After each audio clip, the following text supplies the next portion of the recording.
But here's the thing.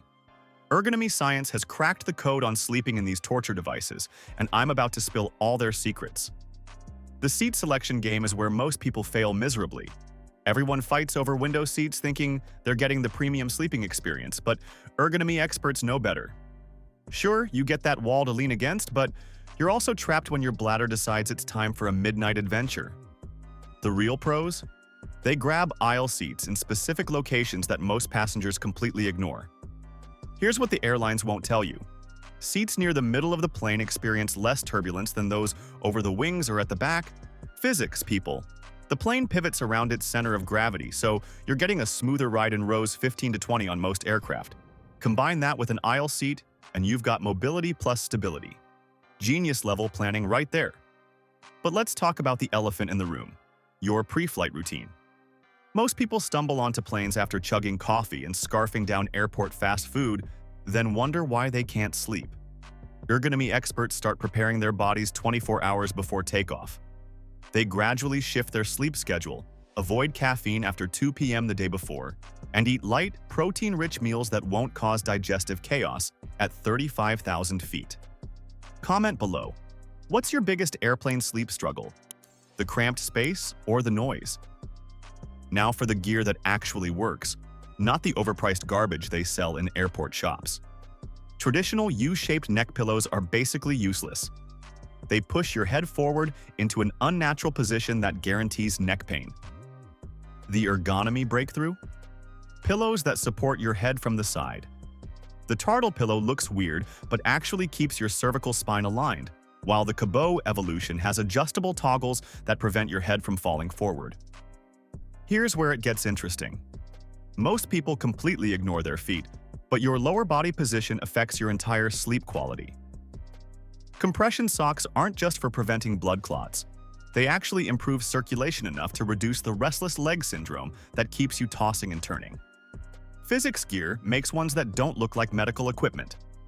The noise-canceling headphone debate is where people waste serious money. You don't need $400 Bose headphones to block airplane noise. The Sony WH-1000X M5 actually performs better at canceling the specific frequency range of jet engines, and they're $100 cheaper. But here's the secret nobody talks about. Foam earplugs plus over-ear headphones create a double barrier that's more effective than either option alone. Sleep masks seem simple, but most people buy cheap ones that let light leak around the edges. The slip silk mask contours to your face without putting pressure on your eyes, and the silk material doesn't cause skin irritation during long flights. It's worth the extra money when you're trying to sleep while some inconsiderate passenger has their reading light blazing. Temperature control is where airlines really screw you over. Those cabins are kept cold to prevent passengers from passing out, but that makes sleeping nearly impossible. A large scarf serves triple duty: blanket, pillow, and privacy screen. Cashmere blends work best because they're lightweight but insulating. Now let's get into the positioning techniques that separate amateurs from pros. Forget everything you think you know about airplane sleeping positions. The standard lean back and pray method is ergonomically disastrous. Your spine needs support in 3 key areas: lumbar, thoracic, and cervical. Most airplane seats only support your lower back, leaving your upper spine hanging in anatomical hell. The tray table trick is controversial but effective. Lower it halfway, place a pillow on it, and rest your upper body forward. This mimics the fetal position, which is naturally comfortable for most people. Flight attendants might give you weird looks, but your spine will thank you after 8 hours. Leg positioning is crucial and completely overlooked. Most people let their legs dangle, which cuts off circulation and creates pressure points. Use your carry-on bag as a footrest, or bring an inflatable foot hammock that hangs from the seat in front of you. The Fly Legs Up is specifically designed for this and transforms your leg comfort completely. Here's where ergonomy science gets really interesting. Your breathing patterns directly affect your ability to fall asleep in stressful environments. The 4-7-8 technique works wonders at altitude. Inhale for 4 counts, hold for 7, exhale for 8. Repeat this cycle 4 times, and your nervous system shifts into rest mode. It's basically a legal sedative that doesn't require a prescription. Progressive muscle relaxation sounds complicated, but it's stupidly simple. Start with your toes, tense them for 5 seconds, then release. Move up to your calves, thighs, glutes, and so on until you reach your head. This technique tricks your brain into releasing physical tension you didn't even know you were carrying. Aromatherapy gets mocked by skeptics, but the science is solid. Your olfactory system connects directly to the limbic brain, which controls sleep cycles. A tiny bottle of lavender oil, dabbed on your wrists or neck pillow, triggers relaxation responses within minutes. Just don't go overboard. Nobody wants to sit next to the person who smells like a flower shop exploded. Drop a comment. Have you tried any weird sleeping positions on planes that actually worked? The biggest mistake people make is fighting their destination's time zone.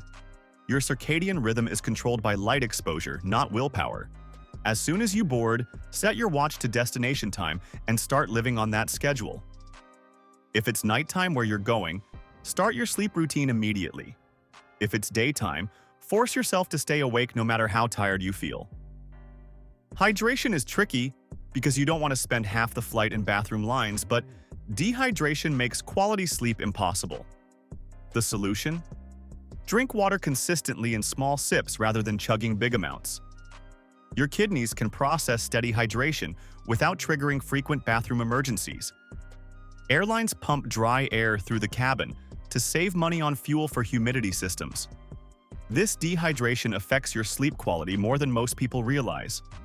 A small humidifier stick placed near your seat adds moisture to your immediate breathing space without bothering other passengers.